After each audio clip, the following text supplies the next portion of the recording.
Hello children, till now we have discussed about the national income aggregates and different formulae for calculating national income. Now today we will start the measurement of national income. What is national income? It refers to the factor income. Factor income means the income earned by the hard labor as a factor, serving as a factor and not by any transfer, such for example subsidies, etc. So it refers to the factor income earned by the normal residents of a country in an year. This makes our national income. Now, national income means the income earned by the people who are living inside our country. That means the domestic income means the people who are living within our nation. That is called domestic income.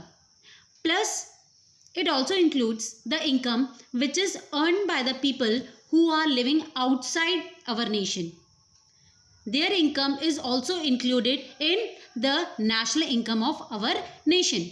That is called the net factor income from abroad.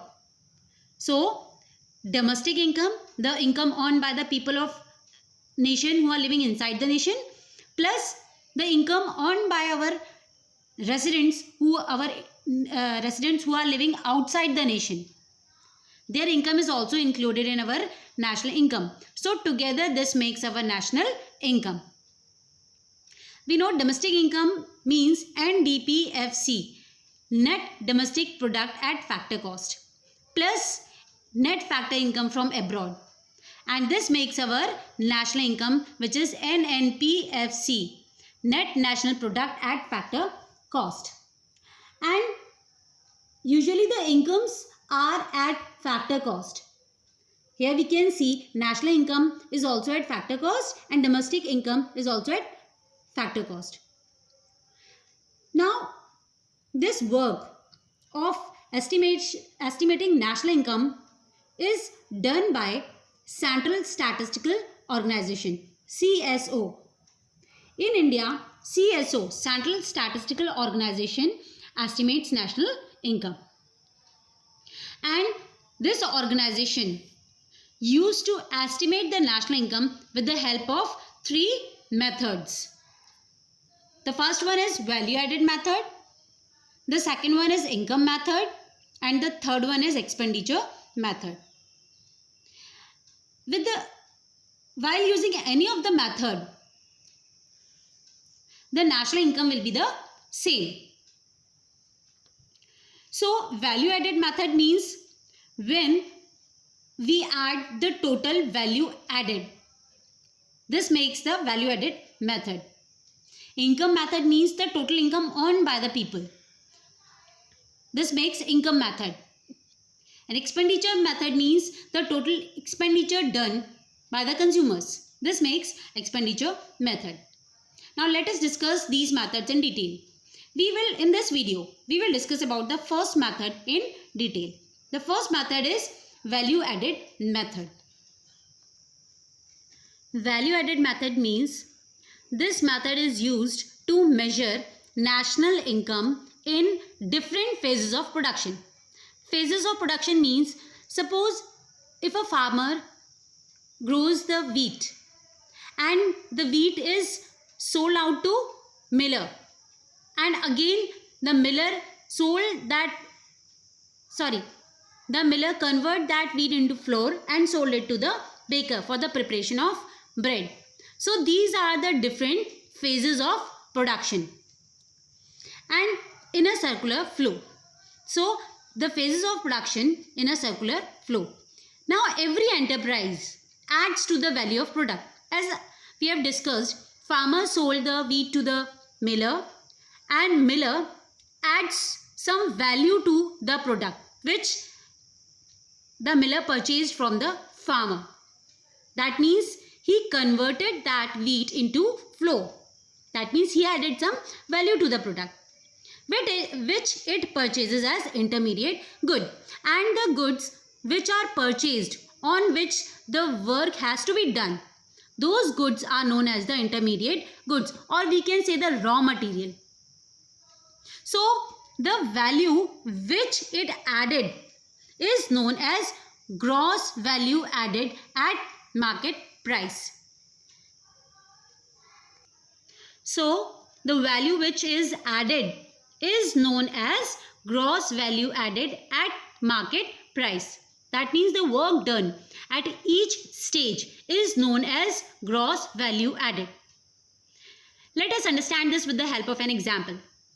Suppose if the miller purchased the wheat for 200 rupees and after converting that wheat into flour, he sold that flour for 300 rupees.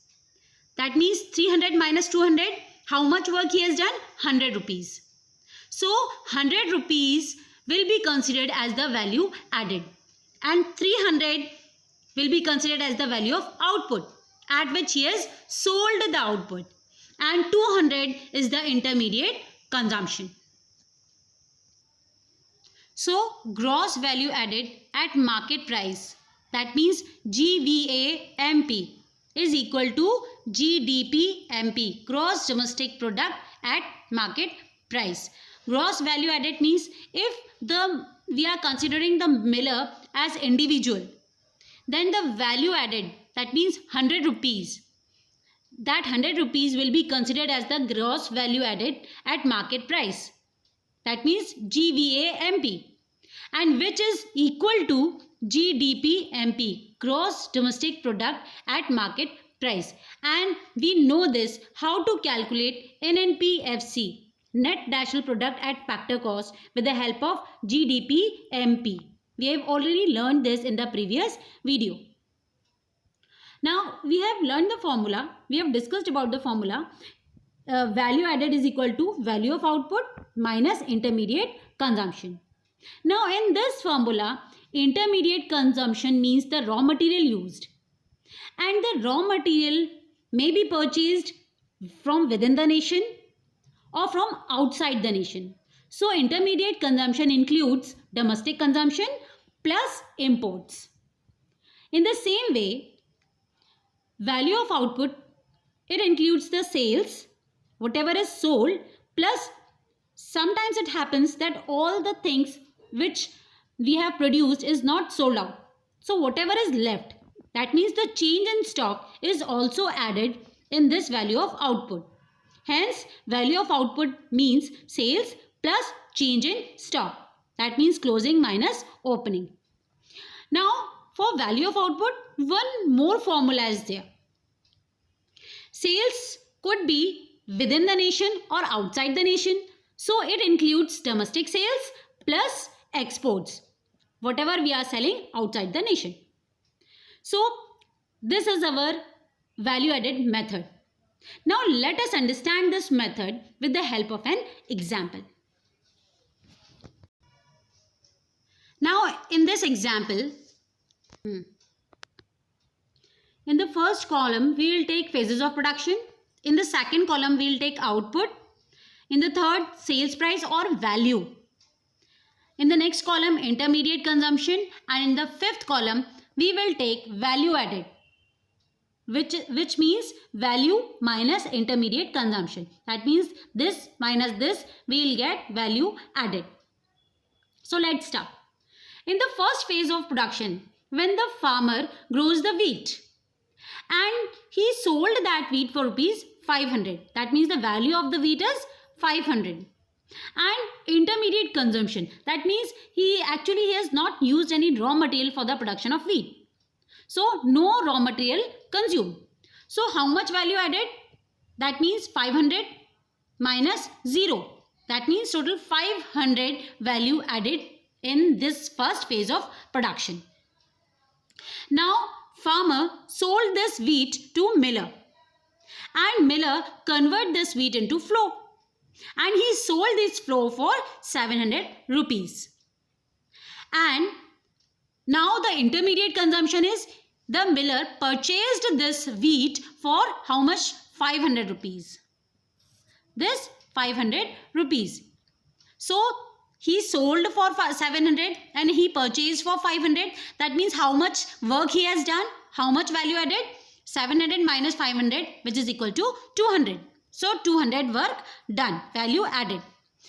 In the next stage, when the miller sold this flour to baker, and the baker convert that flour into bread, and he sold that bread for 1000 rupees. That means the value of output is 1000. And he purchased that flour with the help of which he has made the bread for 700 rupees. That means he purchased that flour for 700 rupees. So value minus intermediate consumption is equal to 300. How much work done? How much value added? 300. Now we will add the value added at each stage. That means 500, 200 and 300. When we add this, we will get 1000. 1000 is the gross value added at market price, and which is equal to gross domestic product at market price. So total value added is 1000 rupees. Now let us discuss the different stages of calculating value added method. First of all, we have to find out the value added. And how we will find the value added? By using the formula value of output minus intermediate consumption. And we know that value of output is having two more formulas: domestic sales plus exports and sales plus change in stock, minus intermediate consumption. In intermediate consumption, domestic consumption plus imports will make intermediate consumption. Now in the next stage, value added is equal to, we know that GVAMP, gross value added at market price, which is again equal to GDP-MP. Now with the help of this GDP-MP, we may find out the national income. In the third stage, with the help of GDP-MP, we will find out the net national product at factor cost. From gross to net, we have to minus the depreciation. Now again from domestic to national, we have to add the NFIA, and from product same, from market price to factor cost, we have to deduct the net indirect taxes. So that's how with the help of this GDP-MP, we will find out NNPFC, which is our national income, with the help of value added method. And here we have finished this method, value added method.